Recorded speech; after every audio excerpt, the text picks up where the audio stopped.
जंगलपुर नाम के एक जंगल में पिंकी चिड़िया और टॉनी चिड़िया दो बहनें रहा करती थीं। उनके माता पिता 6 महीने पहले ही उनको छोड़कर चले जाते हैं। उन बेचारों का एक दूसरे के अलावा और कोई नहीं होता। वो दोनों बहुत गरीब होती हैं और हमसायों से मांग कर गुजारा करती हैं। एक दिन सुबह पिंकी चिड़िया को बहुत भूख लगती है तो वो अपनी बहन से कहती है, दीदी चलो ना सुंदरी चिड़िया से कुछ खाने को ले आते हैं, शायद वो हमें कुछ खाने को दे दे, मुझे बहुत भूख लगी है। ठीक है चलो चलते हैं। वो दोनों भी रास्ते में होती हैं कि उन्हें एक रेहड़ी नजर आती है। सेब ले लो, ताज़े ताज़े कश्मीरी सेब ले लो। वो देखती हैं कि कालू कौवा अपनी रेहड़ी पर सेब बेच रहा होता है। दीदी मुझे भी सेब खाना है, प्लीज़ मुझे सेब ले दो। अरे मैं तुम्हें कहाँ से सेब लेकर दूँ, मेरे पास तो पैसे भी नहीं हैं जो मैं कालू कौवे को दूँ। तुम तो जानती हो हम बहुत गरीब हैं। दीदी प्लीज़ एक बार मेरे कहने पर उससे मुफ्त में सेब मांग कर देखो, शायद वो हमें एक सेब ऐसे ही दे दे। अच्छा चलो ठीक है, तुम कहती हो तो मैं उससे मांग के देखती हूँ। टॉनी चिड़िया कालू कौवे के पास जाती है और उससे कहती है, अरे कालू भैया एक सेब तो देना। कालू कौवा उसको सेब देते हुए कहता है, हाँ हाँ बहन ले लो, 10 रुपए का एक सेब है, बहुत ही मज़ेदार है, मैं कश्मीर के बाग से ताज़ा ताज़ा तोड़ कर लाया हूँ। लेकिन भाई हमारे पास तो पैसे नहीं हैं, हम बहुत गरीब हैं, क्या आप हमें एक सेब मुफ्त में दे सकते हो? ये कहकर टॉनी चिड़िया वापस जाने लगती है तो कालू कौवे को उन बेचारियों पर तरस आ जाता है और वो उनको एक सेब मुफ्त में दे देता है। टॉनी चिड़िया और पिंकी चिड़िया खुशी खुशी अपने घर वापस आ जाती हैं। पिंकी चिड़िया ने अभी तक सेब नहीं खाया होता।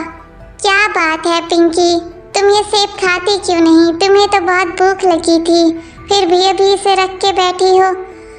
दीदी मैं एक बात सोच रही हूँ, हमारे घर के पिछले बाग में जो इतनी सारी ज़मीन खाली है, क्यों ना हम उसमें ये सेब बो दें, फिर सेब का पूरा दरख्त उगाएगा तो हम उस पर लगे हुए ज़्यादा सेब खा भी सकेंगे और उन्हें बेच भी सकते हैं। अरे क्या पागल हो गई हो? देखो पिंकी, ये सारी बातें फिल्मों और कहानियों में होती हैं, हकीकत से इनका कोई ताल्लुक नहीं होता। तुम बस आराम से ये सेब खाओ।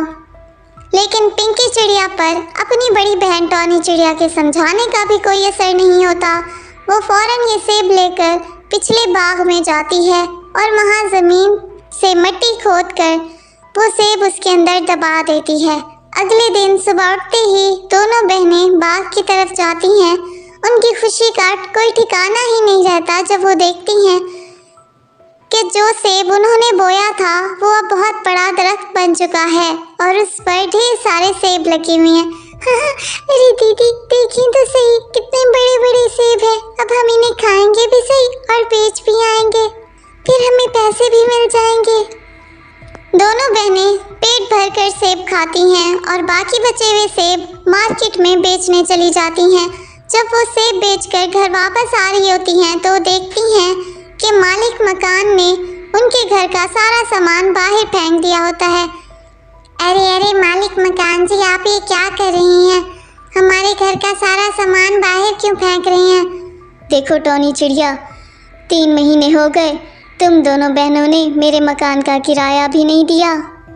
तुम्हारे माँ बाप तो मर गए, मुझे पता है, अब कोई भी मुझे किराया नहीं देगा, इसलिए तुम दोनों मेरे घर से निकल जाओ। बेचारी टॉनी चिड़िया और पिंकी चिड़िया दरख्त पर बैठी रो रही होती हैं, उसी दरख्त पर जो उन्होंने खुद उगाया होता है।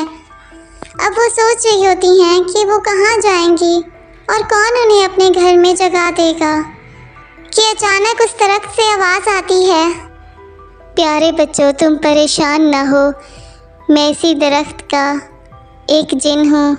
तुम दोनों ने ये दरख्त उगाकर मुझे आज़ाद कर दिया एक जालिम कैद के। से मैं आज़ाद हो चुका हूँ। मैं तुम दोनों को इनाम के तौर पर एक बड़ा सा घर बना देता हूँ। तुम उस घर में हंसी खुशी रहना और तुम्हें उस घर से कोई भी नहीं निकालेगा। दोनों बहनें ये सुनकर खुश हो जाती हैं और वो जिन उनको एक बड़ा सा घर बना देता है और वो दोनों बहनें उस घर में हंसी खुशी रहने लगती।